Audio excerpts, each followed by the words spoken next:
Mabuhay Pilipinas! Maligayang pagbabalik dito sa aking channel, pero kung bago ka lang, pasuyo ng like and subscribe. Salamat agad. Kabayan, sa kasalukuyan, patuloy pong lumalakas ang epekto nitong bagyong Christine sa ating bansa. Makikita po natin dito po sa ating imagery na halos hindi na po natin maaninag ang ating bansang Pilipinas. Kitang-kita po yan sa satellite image natin, kabayan, dahil ito po ay nababalutan na po ng mga puti na yan. Yan po yung kaulapan dulot po nitong bagyong Christine. So napakalaki po talaga ng sakop nito at halos buong bansa po natin ang siyang apektado nitong bagyong Christine. Kaya naman nakataas na rin po sa signal number 2 dito po sa may Catanduanes at eastern portion ng Camarines Sur. Kasama rin po ang eastern portion ng Albay and the eastern portion po ng Sorsogon. So nakataas na po, kabayan, kaya asahan po ang malalakas na hangin at malalakas na bugso ng hangin at ulan din po sa mga lugar na aking nabanggit.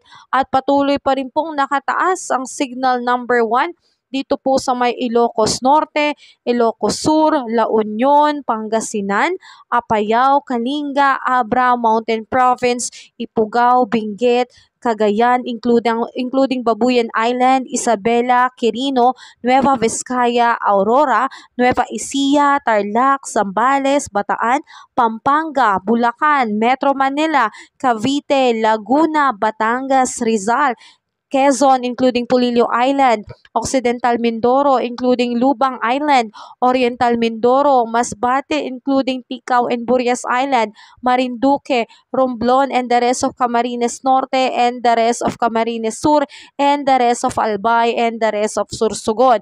At dito man po sa may Visayas, signal number 1 po sa may Eastern, Samar, the rest of Northern Samar, Leyte, Samar, Biliran, and Southern Leyte. Sa Mindanao, kabayan, signal number 1 po dito sa may Dinagat Island, Surigao del Norte, including Surigao and Bucas Grande Group of Islands. So mga kabayan, tayo po ay mag-ingat dyan dahil napakalakas po ng pag-ulan at tandaan natin, kabayan, kapag signal number 2, lahat ng antas sa pampubliko at pribadong paaralan ay wala na pong pasok. Samantalang pag signal number 1, kabayan, ang wala lang pong pasok ay kinder to senior high school kasama po ang AL sa pampublikong paaralan.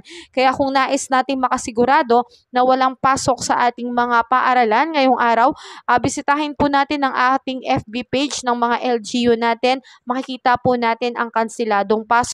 At dahil po, kabayan, dito po sa papalakas na bagyong Christine, ngayong gabi pa lang po ay nakapagdeklara na po na wala pong pasok ang ilang mga lokal na pamahalaan dito po sa Metro Manila.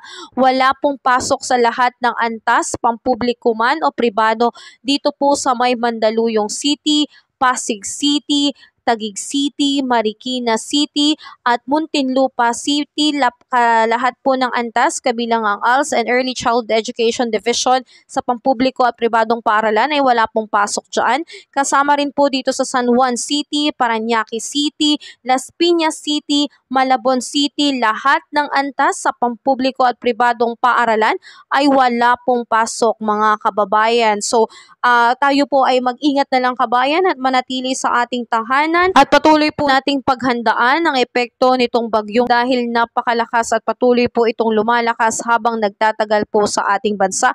Kaya isama po natin ngayong gabi ito sa ating panalangin na sana tayo po ay maging laging ligtas, maging ang ating mga kababayan na apektado, lalo na po yung mga nasa signal number 2 na, ay sila po ay pagkaingatan o maging ligtas po, lalo na po sa epekto nitong bagyong Christine. So mag-ingat tayo, mga kababayan, at patuloy ko po kayong i-update sa mga susunod pang update dito sa bagyong Christine at sa mga susunod pang kanseladong pasok sa bawat lugar. So ingat tayo, kabayan. Have a safe day po sa lahat. Para maging updated ka pa sa mga susunod ko pang ulat panahon, please like and subscribe at pasuyo na rin po ng notification bell para updated ka sa mga susunod ko pang upload video. Ingat, kabayan. God bless po sa lahat.